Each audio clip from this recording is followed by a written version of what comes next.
Pidato akan saya mulai dalam 3, 2, 1. Mari membedakan pendirian dari pemerintah penutup dengan pemerintah pembuka, Bapak dan Ibu sekalian. Setup pemerintah penutup. Kami yang pertama percaya bahwa kebijakan ini akan berlaku pada segala jenis konteks, tidak hanya pada pandemi, tetapi juga akan terjadi pada pasca pandemi, Bapak dan Ibu sekalian. Dan yang kedua, seperti pemerintah pembuka, pemerintah penutup akan mengakses pembebanan atau pemberian subsidi ini secara proporsional, yang mana kalau daya serapnya tinggi, berarti subsidinya akan menjadi lebih tinggi. Tetapi yang membedakan adalah model dari pemberian subsidi ini, bahwa model di dunia kami, model proporsionalitas ini akan berbeda antara satu universitas dengan universitas lainnya tergantung dari alumni yang bekerja dari prodi pada universitas tersebut, Bapak dan Ibu sekalian. Jadi bottom line dari perbedaan ini adalah pemerintah pembuka dengan pemerintah penutup memiliki parameter dari subsidi dan juga tujuan akhir yang berbeda. Mari berlanjut pada kasus primer dari regu pemerintah penutup.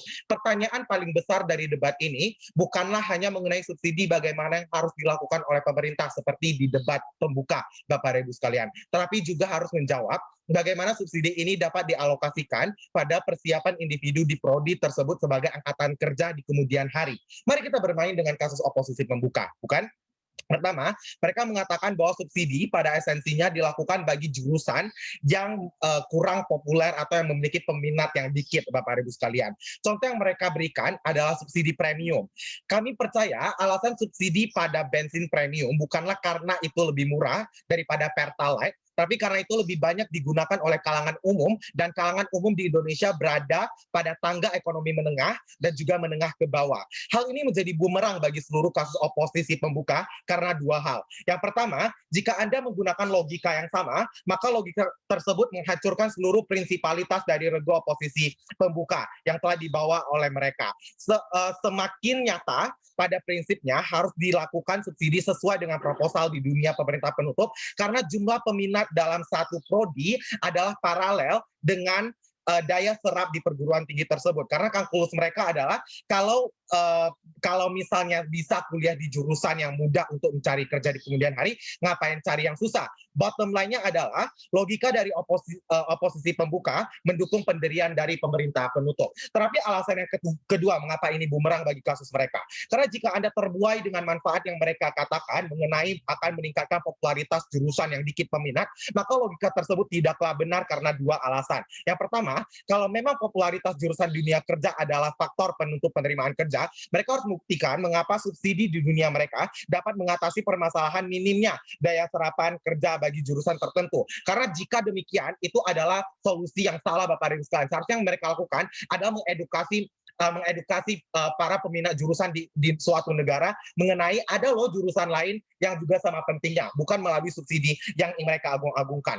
Namun yang kedua, mengasumsikan kasus terbaik mereka bahwa jurusan yang awalnya dikit peminat mulai menjadi populer karena ada subsidi ini, menurut kami ini adalah skenario yang sangat kejam di dunianya oposisi pembuka. Karena jika pemerintah di oposisi pembuka telah tahu bahwa suatu jurusan yang dikit peminat akan berujung pada daya serap pekerjaan yang rendah, untuk apa mereka mempromosikan para peminat-peminat pekerja ini kepada daya serap pekerjaan yang sedikit, Bapak Ibu sekalian? Kami tidak mengerti kasus ini di dunia mereka. Komparatif di dalam dunia pemerintah penutup, setidaknya kami mengakui sangat banyak angkatan kerja yang terikat dengan keterbatasan finansial, terlebih lagi pada kebutuhan pasar yang sekarang berorientasi pada bidang lukratif seperti teknologi dan juga kedokteran. Subsidi ini setidaknya di dunia kami akan secara langsung memenuhi kebutuhan finansial tersebut. Pada akhirnya tidak ada lagi individu atau lebih sedikit individu yang sedang kuliah di bidang lukratif tapi putus karena adanya masalah finansial. Di dunia oposisi penutup, mungkin oposisi penutup akan mengatakan bahwa ini juga terjadi pada bidang non lukratif atau jurusan yang tidak populer. Tetapi patut dipahami, pemutus perdebatan pada poin ini bukanlah popularitas atau tidak popularitas jurusan tersebut, tetapi dampak atau manfaat yang diberikan dari pembelajaran di prodi tersebut bagi pemerintah di dunia kerja nantinya. Itu yang memberikan kami poin pada poin pertama ini. Mari kita lanjut pada diskusi yang kedua mengenai esensi dari subsidi. Kami berargumentasi berbeda dengan pemerintah pembuka. Menurut kami, subsidi di sini adalah bentuk punishment atau sanksi bagi universitas terkait. Oposisi penutup mungkin mengatakan, Ini tidak adil untuk beberapa prodi yang memiliki subsidi yang lebih rendah. 3 lapisan analisis. Yang pertama, pemerintah penutup setuju kalau misalnya setiap prodi sama pentingnya dengan prodi lain. Apabila ada yang tidak bekerja, padahal kebutuhan pasar masih mengakui bahwa kebutuhan suatu prodi sama pentingnya dengan prodi lain, maka yang salah adalah universitas tersebut, karena universitas tersebut tidak mampu untuk memberikan atau mempersiapkan mahasiswanya untuk terjun di dunia kerja pada suatu saat nanti. Namun yang kedua, jika memang ada jurusan yang lebih tidak penting atau tidak relevan dengan keadaan dunia kerja sekarang, maka argumentasi hukuman tetap berlaku. Kenapa Bapak Ibu sekalian? Karena kurangnya daya serap tersebut terjadi akibat universitas tersebut meluluskan jumlah mahasiswa yang tidak sebanding dengan kebutuhan di dunia kerja. Dengan pengurangan subsidi ini akan memberikan inisiatif dan solusi bagi universitas tersebut untuk mengecilkan kuota penerimaan prodi tersebut, karena anggaran awal yang mereka gunakan akan digunakan untuk menutupi subsidi yang telah berkurang di dunianya pemerintah penutup Bapak Ibu sekalian. Namun yang ketiga, mari kita ambil skenario terpahit yang dilontarkan oleh oposisi pembuka tadinya mengenai apabila jurusannya hilang apa yang akan terjadi. Menurut kami ini tidak apa-apa Bapak dan Ibu sekalian karena 2 alasan. Karena yang pertama, tujuan dari edukasi tersier adalah mempersiapkan masyarakat, mempersiapkan orang-orangnya atau individu di dunia kerja. Hal tersebut reflektif pada pasca kelulusannya nanti, apakah individu tersebut akan bekerja atau tidak bekerja.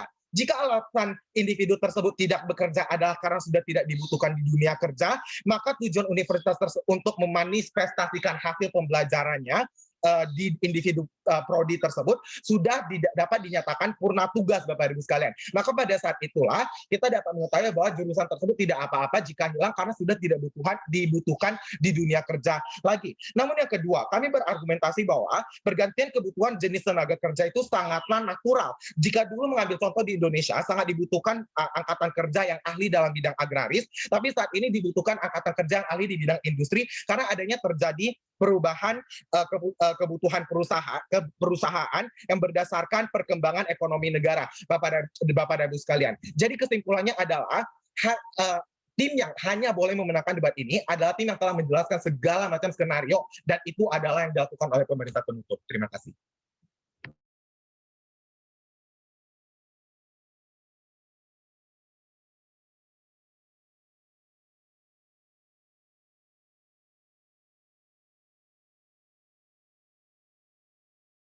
Tiga.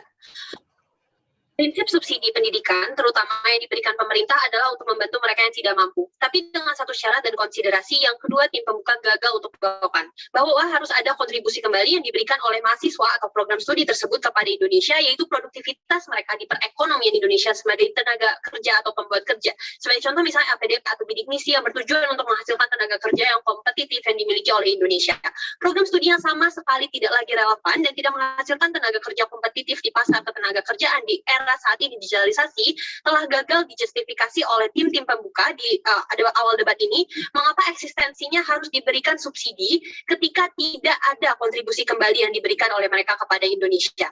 Terdapat 2 poin pertentangan di debat ini akan saya bawakan. Pertama yaitu mengenai justifikasi, apakah dapat dijustifikasi subsidi diberikan kepada program studi dengan keterserapan kerja yang tinggi, yang dimana hal ini lebih berbicara mengenai fungsi subsidi. Oposisi membawakan poin utama yaitu bahwa prinsip subsidi adalah untuk membantu orang-orang yang kurang mampu dan diperuntukkan untuk mereka yang tidak memiliki sumber daya yang cukup untuk kondisi. Terdapat 3 poin bantahan dari pemerintah penutup. 1, kami setuju prinsip subsidi adalah untuk membantu orang-orang yang kurang mampu atau program studi yang tidak memiliki sumber daya yang cukup. Namun tim oposisi telah gagal membuktikan kenapa ketidakterserapan tenaga kerja mahasiswa disebabkan oleh kurangnya sumber daya yang cukup oleh program studi tersebut. Untuk menjawab hal tersebut, mari kita menjawab hal-hal apa yang seharusnya dilakukan untuk program studi untuk memastikan bahwa mahasiswa tersebut akan dapat pekerjaan setelah lulus dari program studi. 1, mereka harus mencari cara untuk menjadi tetap relevan. Karena menurut kami, semua program studi akan bisa saja relevan dan berguna. Misal ilmu sosial, karena manusia selalu ada dan berinteraksi, ilmu sains karena teknologi semakin berkembang. Oleh sebab itu, akan selalu ada isu dan perkembangan zaman baru yang dapat diteliti dan dikembangkan. Oleh sebab itu, yang dapat dilakukan oleh program studi ini seperti mendorong dosen-dosen untuk tidak berfokus pada teori zaman 1950 atau secara tekstual, tapi mereka juga boleh membuka peluang untuk penelitian dengan dosen-dosen muda atau mahasiswa-mahasiswa terhadap isu-isu yang lebih baru dihubungkan dengan program studi mereka. mereka. Kedua, mereka juga dapat melakukan penelitian untuk menyesuaikan mata kuliah yang diberikan dengan perkembangan zaman. Seperti misalnya di dalam hukum, ada hukum perbankan, ada hukum dan teknologi.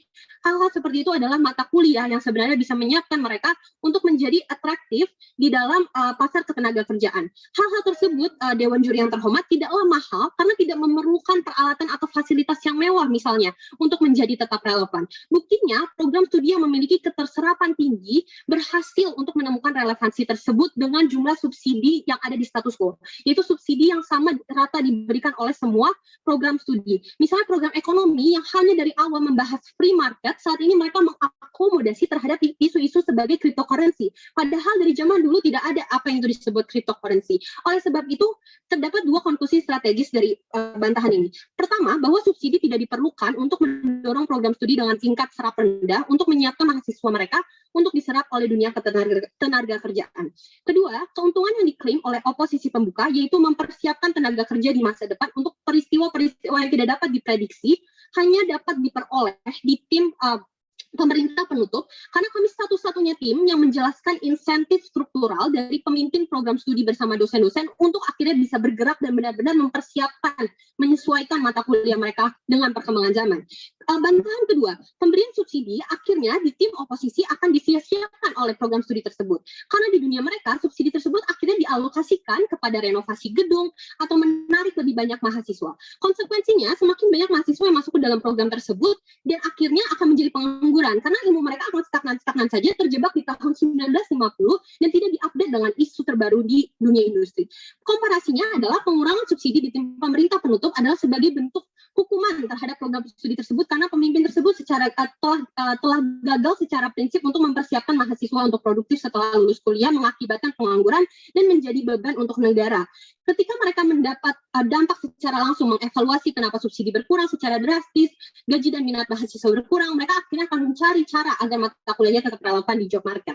Bantahan yang ketiga, mengapa akhirnya subsidi harus diberikan kepada program studi yang memiliki keterserapan kerja tinggi? Dua alasan. Satu, karena program studi tersebut berhasil memberikan kontribusi yang baik terhadap dunia negara.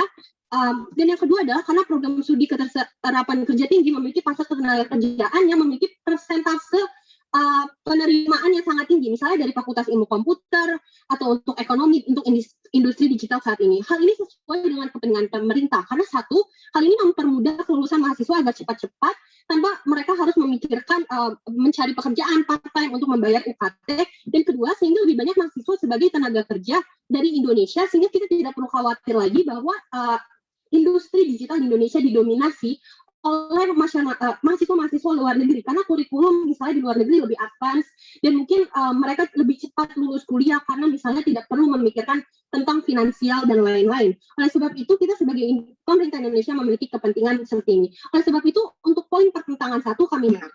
Poin pertentangan kedua yaitu adalah tim mana yang bisa memberikan lebih banyak manfaat untuk kemajuan Indonesia. Tim oposisi memberikan dua argumentasi utama. Satu, bahwa jurusan-jurusan yang kecil atau kurang populer itu miskin dan tidak mendapatkan subsidi sehingga tidak ada insentif untuk melakukan inovasi. Dan kedua, mereka mengatakan bahwa bisa saja jurusan dengan daya serap rendah tersebut akhirnya jadinya hilang. Terdapat dua poin bantahan terhadap argumentasi oposisi. Satu, jurusan-jurusan menjadi tidak populer bukan karena tingkat tidak serapan mereka menjadi tidak populer karena tingkat ketidakserapan kerja mereka. Namun hal ini perlu dianalisis lagi bahwa dasarnya adalah karena pemimpin dan pengajar di program tersebut telah gagal untuk membuat jurusan tersebut relevan dengan industri atau market job saat ini dengan subsidi yang sudah diberikan di status quo. Oleh sebab itu, apa yang menjadikan jaminan untuk tim oposisi bahwa mereka akan mencoba untuk menjadi relevan ketika struktur insentif mereka saat ini tidak berubah sama sekali dengan adanya subsidi yang ada di status quo. Di pihak mereka merasa tidak ada urgensi untuk menjadi relevan karena saat ini ya sudah pemerintah sudah memberikan mereka subsidi, saya hanya akan untuk gaji dosen atau mengakomodasi mahasiswa sehingga tidak ada insentif untuk berkembang atau berinovasi. Namun yang kedua dan terakhir adalah apabila jurusan tersebut sudah melakukan penelitian studi banding yang baik tapi ternyata gagal untuk menemukan relevansi, kami tidak apa-apa karena jurusan tersebut hilang, artinya karena ilmu hanya menjadi ilmu tanpa ada manfaat atau produktivitas untuk negara. Kami merasa sebagai komparasi, negara dapat mengalokasikan uang tersebut ke hal-hal yang bermanfaat atau produktif terhadap negara. Misalnya dalam hal ini program studi yang sudah pasti mempersiapkan mahasiswa untuk produktif, melakukan beasiswa atau membiayai untuk studi banding untuk emang yang ketenaga kerjaan daya serapnya itu sudah tinggi dan sudah pasti, sehingga market ketenaga kerjaan Indonesia didominasi oleh mahasiswa Indonesia dan bukan asing. Kami memenangkan debat ini.